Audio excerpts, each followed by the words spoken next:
Assalamualaikum warahmatullahi wabarakatuh. Oke teman-teman sehobi, di video kali ini saya akan berbagi pengalaman ya, terutama di pakan, karena ada beberapa teman saya yang nanya pur apa saja yang saya pakai dan apa saja yang saya pakai selama saya breeding. Selama saya breeding kurang lebih 1 tahun lah, 1 tahun. Pakan yang saya pakai tidak ganti-ganti ya, puro itu saja, dan nya pun tidak macam-macam.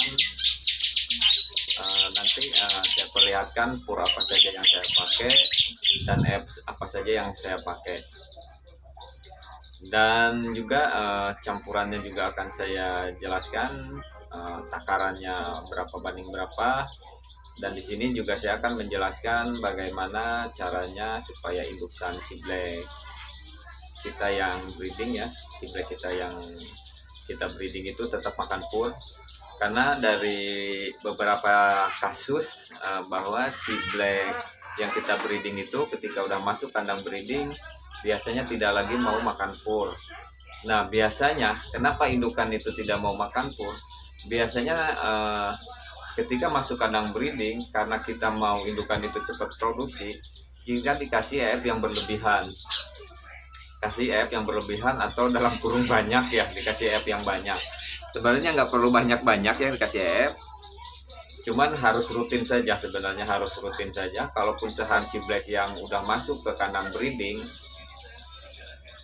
itu kita atur juga, cuman kita kasih komplit. Satu contoh, kita kasih ulat kandang satu cepuk yang kecil ya, satu cepuk yang paling kecil sebesar gini kurang lebih. Nah itu kasih ulat kandang seperti sebanyak itu, dikasih krotos 1 sendok teh, dikasih ulat Hongkong 3 ekor, dikasih jangkrik 3 ekor tiap hari seperti itu. Ketika ciblek udah mulai nelor, nah ini teman-teman, ketika ciblek sudah mulai nelor, EF yang lain kita keluarkan, kita cuma dikasih aja EF ulat kandang. Kita kasih ulat kandang dengan takaran yang sama, kurang lebih cukup untuk setengah hari saja, itu udah cukup. Jadi setengah hari sisanya itu dia makan pur.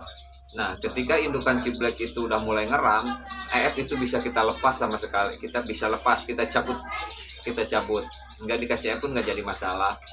Cuman harus terpantau kedua indukan ini masih tetap makan pur, kita perhatikan makan pur. Kalau masih lahap makan pur, itu aman ketika EF itu dicabut dalam posisi dia ngeram ya, posisi dia ngeram itu aman untuk dicabut. Dan kalaupun cuacanya dingin seperti sekarang ini musim penghujan, itu bisa cuma dikasih 1 sendok teh saja, setiap harinya.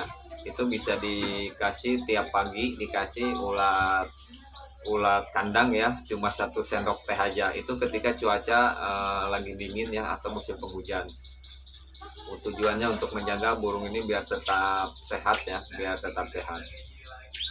itu teman-teman caranya. Jadi si indukan ini tuh tidak akan melepaskan pur ya, dia tetap makan pur. Kenapa indukan ini harus tetap makan pur?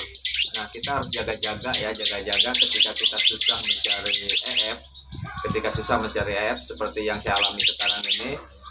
Si pengirim ulat ini nggak bisa ngirim ulat dengan tepat karena selalu hujan.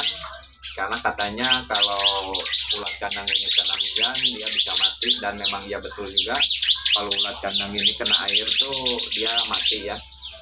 Nah, untuk menghindari hal seperti itu, indukan ciblek kita ini harus tetap makan pur. Kecuali teman-teman indukan cibleknya atau telurnya udah netas, itu mau nggak mau EF itu harus full ya, harus tetap ada. Karena kalau kita dikasih setengah hari selanjutnya kemungkinan anaknya bisa dibuang ya teman-teman. Jadi tetap pengecualian ketika lagi ngelolo teman-teman ya. Tapi kalau untuk harian itu kita atur. Tujuannya apa? Tujuannya supaya si indukan ini tidak lepas makan pur ya. Tujuannya itu aja. Dan mungkin teman-teman bertanya pur apa saja yang saya pakai ya. Dan bagaimana caranya pemberian EF di kandang ternak ya, supaya indukan ini tetap makan pur. Nanti saya tunjukkan kandangnya dan saya praktekkan sedikit ya, bagaimana keseharian saya nih mengatur EF buat indukan ciblek saya supaya tetap makan pur, dan bagaimana juga racikan pakan saya, pur saya apa saja yang saya pakai purnya. Kita langsung saja lihat. Oke. Ciao. Nah, ini dia teman-teman, pur dan EF yang saya pakai selama saya breeding. Ini ulat kandang ya, ulat kandang biasa. Kebetulan ini belum ada kiriman lagi karena hujan, jadi campur sama kulit ya, kulit ini yang biasa. Ini dia. Ini seperti yang teman-teman lihat ya, udah tahu sendiri ini pur apa, leopard. Ini leopard yang rumput lautnya. Nah, ini teman-teman, mungkin teman-teman bertanya ini apa teman-teman. Oke, kita lihat. Nah, ini dia teman-teman. Ini memang saya menggunakan ini. Pertamanya saya coba-coba, tapi sekalinya setelah saya uji coba beberapa kali, ternyata hasilnya bagus juga. Ini mereknya, ini bukan iklan ya teman-teman, saya belum punya iklan. Ini dia mereknya, namanya ini PF100 buat pakan larva ikan. Nah, ini dia nutrisinya. Nah, buat ukurannya, tipenya di sini ada, proteinnya apanya ada di sini. Nah, ini dia dalamnya seperti ini teman-teman. Nah, ini PF100 biasa saya pakai buat pakan bibit lele ya, karena kebetulan saya pembibitan lele. Nah, ini isinya namanya PF100, mereknya Prima Pit dari Matahari Sakti. Nah, untuk campurannya sendiri ya teman-teman, kalau misalkan PF100 ini satu cepuk ini, kita kasih pur leopardnya 2 cepuk ini, jadi 2 berbanding 1 atau 1 berbanding setengah. Kita bahas 2 berbanding 1 aja biar gampang ya. Ketika pur ininya 1 cepuk, kita kasih leopardnya 2. Mau yang ini 1 cepuk, mau yang rumput laut 1 cepuk bisa, atau ini aja bisa. Dulu pertama saya pakai ini aja, ininya 2 cepuk ini, ininya 1, jadi ini 2, ini 1. Kalau sekarang saya pakai ini 1, ini 1, ini 1, jadi hasilnya seperti ini. Ini yang udah saya campur antara leopard rumput laut sama leopard yang itu ya, yang madu ya, leopard ini, jadi 2 banding 1 ya. Dicampur, cuma dipacokin aja sampai benar-benar tercampur. Nah, pakan untuk EF-nya aja, ini saya ini aja ulat kandang. Tapi untuk indukan yang pertama masuk, kalau terlihat birahinya kurang, bisa ditambahkan ulat Hongkong, kroto atau jangkrik ya, atau sekalian dikasih komplit. Cuman pemberian EF di sini jangan berlebihan, tujuannya supaya si burung ini tetap makan pur. Nanti akan saya perlihatkan di kandang breeding saya ya, bagaimana caranya supaya si indukan ciblek ini tidak meninggalkan pur, tapi tetap dia mau produksi ya. Seperti kejadian ini, ulat saya udah menipis karena belum diantar ulat, karena hujan katanya dia nggak bisa ngantar. Kalau hujan biasanya ulat ini cepat mati, kalau kena air cepat mati, jadi nunggu waktu yang tepat mungkin ngirimnya. Jadi mau nggak mau ciblek saya cuma dikasih ini aja, tapi tetap dia mau nyusun, mau nelor, karena sebelumnya dia udah makan ulat, karena di waktu ngeloloh itu selama 8 atau 9 hari atau bahkan 10 hari itu indukan itu pasti dia makan ulat. makan ulat. Jadi kalaupun kita telat memberikan EF sehari 2 hari atau 3 hari itu nggak jadi masalah, tidak jadi masalah. Kalau di kandang saya ini tidak terjadi tidak masalah ya, tetap dia mau nelor. Oke teman-teman, kita lihat bagaimana caranya supaya indukan ciblek ini tetap makan pur. Kita langsung ke kandang. Nah ini dia teman-teman kandang ciblek saya. 1, 2, 3, 4 ya, 5 sama yang di kandang besi, di kandang kotak. Saya cek dulu ke sini.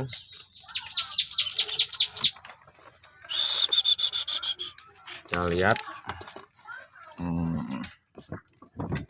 Nah, pur tetap ada ya teman-teman, pur tetap ada. Akhirnya pur tetap ada. Caranya saya selalu memberikan ulat ini tidak berlebihan sama indukannya, tidak berlebihan ya. Tujuannya seperti yang tadi saya jelaskan, bahwa si indukan ini supaya tetap makan pur, Ini sehari bisa kita kasih segini ya, ini setengah cepuk, kurang bahkan bisa 1 cepuk kecil aja bisa kita kasihkan setiap hari. Itu segitu aja teman-teman. Nah segitu aja. Tapi kalau untuk indukan yang birahinya kurang, teman-teman bisa ditambahkan EF yang lain ya, seperti yang tadi saya katakan itu, bisa ulat Hongkong, bisa jangkrik, bisa kroto. Tapi tetap takarannya tidak boleh berlebihan, karena tujuannya supaya tidak lepas dari pur. Nah itu tujuannya, supaya si indukan ciblek ini tetap mau makan pur. Dan itu tidak jadi masalah ya, saya udah setahun lebih dan itu tidak jadi masalah. Produk tetap lancar, bahkan kalau indukan saya terlalu berlebihan dikasih EF, dia malah oper birahi ya, kejadian yang sering saya alami itu buang telur sama buang anak ya. Memang bukannya apa-apa, karena dilihat dari ulat yang saya beli ya, ulat kandang yang saya beli banyak yang mati ya. Saya pikir kalau nggak saya kasihkan ke burung sayang juga. Kemarin sempat saya nyoba 1 mingguan saya kasih terus, mau posisi dia nelor, ngeram, sampai ngelolos saya kasih terus, ternyata hasilnya nggak bagus. Telurnya dibuang, ada anaknya yang dibuang, bahkan dari 3 cindil cuma 1 yang kepanen, dari 3 telur cuma 2 telur aja yang mau mecah. Nah itu jadi nggak bagus, karena biasanya setelan dari burung saya ini tidak berlebihan ya, tidak terlalu banyak EF. Jadi ketika EF-nya ditambah, indukan ini jadi oper birahi, jadi birahinya nggak stabil. Yang tadi saya katakan, kalaupun kurang birahi itu boleh ditambah EF yang lain, tapi nggak perlu berlebihan. Kalau jangkrik cukup dikasih sehari 3, ulat Hongkong bisa dikasih 3. Kalaupun ada kroto bisa dikasih kroto 1 sendok kecil aja ya, 1 sendok kecil teh aja, itu nggak perlu penuh juga. Nah jadi bisa dikasih seperti itu, takarannya bisa dikasih seperti itu. Kalaupun setengah hari udah habis, udah nggak perlu dikasih lagi, biar dia makan pur aja, Nah ketika terlihat birahinya udah pas ya, atau udah kelihatan ada telur di sarang, itu bisa di stop ya, walaupun telur masih 1, EF yang lain bisa di stop, tapi ulat kandang masih bisa dikasih, cuman takarannya diperkecil ya, dikasih sedikit takarannya. Jadi bisa dikasih sehari itu cuma 1 sendok aja ya, 1 sendok makan aja setiap hari. Nah ketika udah ngeram itu EF bisa di stop. Begitu udah ngeram EF bisa di stop, dan pemberian EF lagi nanti ketika si burung udah mulai ngeloloh. Dan mau nggak mau, kalau posisi udah ngeloloh itu EF harus full ya. Tapi ulat kandang saja, dikasih ulat kandang saja, nggak perlu dikasih EF yang lain. Ulat kandang sama pur udah cukup, nggak perlu dikasih EF lain lagi. Karena kalau biasa setelannya rendah terus dikasih setelan tinggi, nah itu biasanya birahinya naik, nggak stabil, dan khawatir telur atau anaknya dibuang. Ini posisi lagi nyusun dan ini masih proses ya, mengganti induknya yang mati. Masih proses, ini udah mau nyusun sarang dan betinanya udah terpantau perutnya gendut ya. Perutnya gendut, udah ada ada isi telur, cuman agak liar ya kalau untuk betina. Padahal sama, ini adik kakak, hasil lolohan saya sendiri, hasil ternak saya sendiri. Oke teman-teman, itu dia perawatan sehari-hari ciblek saya ya, yang saya breeding seperti itu. Sangat simpel sekali, cuman kita perlu teliti ya, teliti dan telaten itu memang perlu ya. Dan jika ada penjelasan saya di sini yang kurang jelas, teman-teman boleh bertanya di komentar. Jangan lupa juga dukungannya, like, komen, dan subscribe ya.